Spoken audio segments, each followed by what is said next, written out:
we're going to take a focus on the next world and then shift to this world. So, with that introduction, I'm Simi Lerner, and this is the Judaism from Within podcast. The podcast where we go through the works of Reb Samson Raphael Hirsch, and we're working on the second chapter of Ethics of Our Fathers. Now, what do I mean by a shift from the next world to this world? Something that I think is a pattern that we should all try and embody is this idea that the next world is something that we don't really understand what we're talking about. Now, why am I saying that? Because when we talk about being dead, we're talking about not being alive, and our language works for when you're alive. So to try and project that language when you're no longer alive, I think it was Epicurus who asked, were you scared before you were born? And the answer is, well, of course not. He says, well, then why will you be scared when you're dead? The reason why I'm bringing this up is because Rav Hirsch is going to take a shift. Something, at least in my experience, that was often focused as being very next-worldy.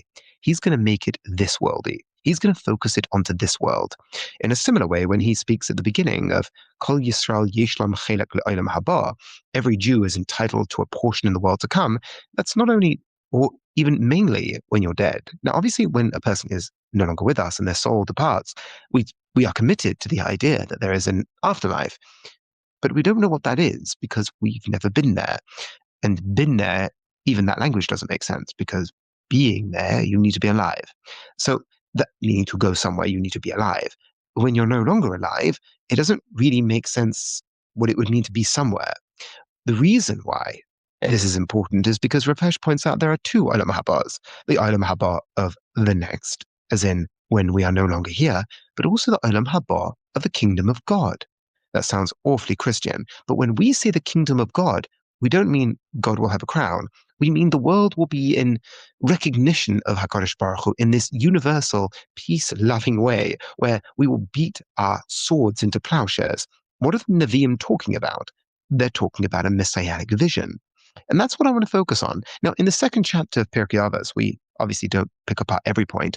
There are a couple of key concepts that I want to talk about. One specific, because I think it has an overarching theme that Rav Hirsch often returns to, and then a couple of nuggets.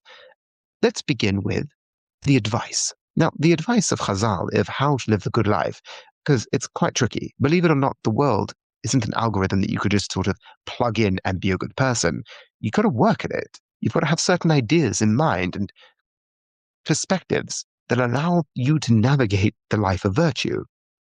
And Chazal, the rabbis, say that you should have in mind two things. You should have in mind that you should weigh up the benefits and the costs of your actions. The reward and the punishment of your actions should be part and parcel in your pros and cons whether you should do a deed. Recognize there is an all-seeing eye, an all-hearing ear, and a book. Now, this description often is very much next-worldy. What do I mean by that? The next-worldness of reward and punishment. Before you do something, recognize the reward for it. So before you, say a bracha, recognize you will get reward for it. That's one approach to the next world. Rav Hirsch takes a shift. He says, well, that's perhaps true, but that's not where your focus should be. In a similar way, from a historical standpoint, Rav Hirsch talks about why is there such an overarching focus on the next world in our tradition of late. It's because the world was so dark and dangerous and horrible that you had to have a focus on the next world. Even though within Judaism, the next world, as in when we are no longer here, is never a focus. The focus is always this world. The Torah is God's thoughts on man, not man's thoughts on God. So why is this relevant? Well, reward. Reward and action are the same. Rav Hirsch is telling us that the reward you get for doing a good action is the action itself. It's one-to-one. It's not a act and later on there will be reward. A person who does a good action, the experience of doing a good action, the transformation of doing a good action is reward. When you do a good action, when you are kind to someone, where you make Kiddush Friday night, you're embodying your values. You're living your life in line with a higher principle. That's reward. You become a certain type of person. That is a reward. And this is such a key idea because sin is exactly the same. If you don't live up to your values, you get that feeling of failing. You've not lived up to a person you thought you were. you're disconnecting yourself from meaning and purpose. That's punishment. That is an embodied punishment. That's what Chazal are talking about as well.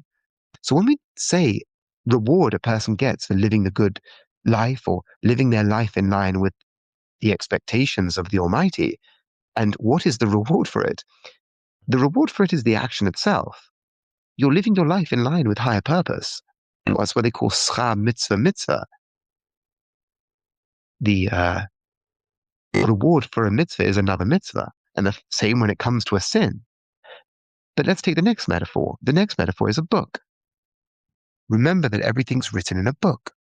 Now, Rav Hirsch points out that it doesn't say a book, it says the book. Now, why is this so key? Because when I was younger and I was told this, I got the anxiety of there's a book. My own personal biography is being written and it will be laid out before me when I die. And oh gosh, how terrible.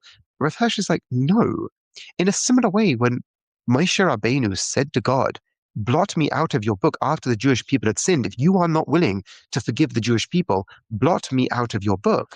The same concept. It's not a book. We're often told it's the Torah. Rav Hirsch says, no, it's the book of history. It's the book of history. I'll have no part in history. And the same applies here. Chazal are telling us that there is a permanence to our action. The actions of today seed someone else's experience in the future. Your actions really matter.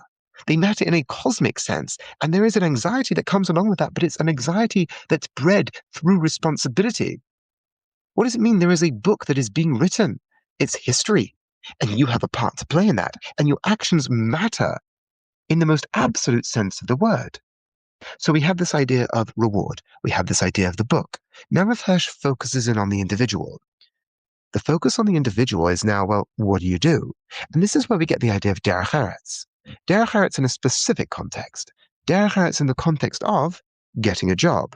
Because Chazal say, you might learn Torah, but if you don't have a job, that's a recipe for disaster. And the classical way of understanding this is that your hands won't be busy and the devil makes work of idle thumbs. And the idea being that if you don't have a good framework for life, and that is a working life, a life where you are needed, where you are competent, your learning isn't going to be enough. But the part that I want to focus on is Rav Hirsch's last point on this.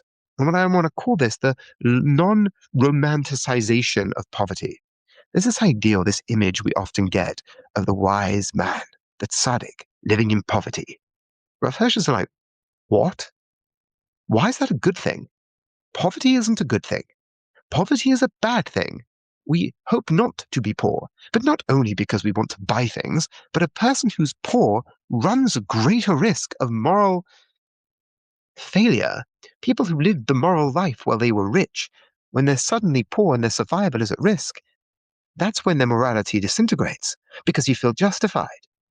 Rav Hirsch explains that if your person is poor, they run a huge risk of moral compromise. Because when a person's poor, and they don't have that financial security or that financial foundation, well, you kind of feel you have a genuine reason to forego your morality. So to be a good person, you need to have a job. Because if you don't have a job, you run the risk of suffering financially. And this is an obvious turn in terms of finances in general. We often hear about marriages failing. And it's something people often don't talk about. Because people think, love is love and we're going to go through love will conquer all. It's like, no. If you're struggling financially with your spouse or partner, you're going to experience a heck of a lot of pain. Not only because you've got the anxiety that comes along with not having money, it will bleed its way throughout the rest of your life. Other aspects of your relationship that could have been worked out are exasperated because you're struggling financially.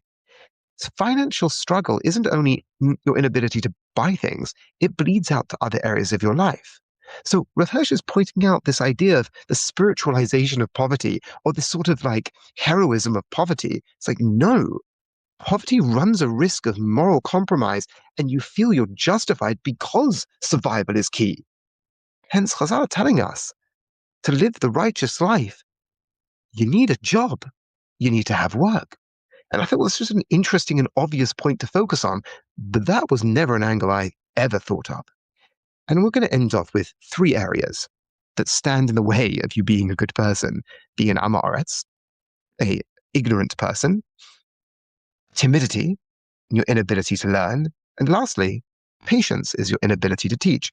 And I want you to focus on the idea of the first one, an am haaretz. This doesn't mean a person's lacking intelligence. You're lacking information, and you can't be good without information. And a person says, but wait a minute, what about my good intentions? Right. Good intentions only work if you have a clear map of the universe, if you have a clear map of meaning. Because if you don't have a map about priorities, or what you should be focusing on and what you shouldn't be focusing on, you can have all the good intentions, but you could still not be a good person. You could envision, it's not difficult to envision a person who, take for example, a person who's wants to give charity to someone, but that person with a bit of investigation would find out that person didn't really need the money. They gave the money with their good intentions, but there's someone else who could have used the money that can't get that money now because they were swindled. And with a bit of investigation, they would have worked that out. But they were ignorant of it, in which case they didn't do their due diligence, in which case they're liable. They're not being good. It's not only about your intentions, it's about a real world out there. And this really does circle back to the first point. The realness of the world and the focus on the world mattering is an idea that Rav constantly circles back to. So let's just break this down. You need a map of meaning. You need a map of priorities to know where to put priorities and where not to. That's the first stage. Timidity, well, obviously, if you're too timid, you won't ask. And if you won't ask, you won't learn.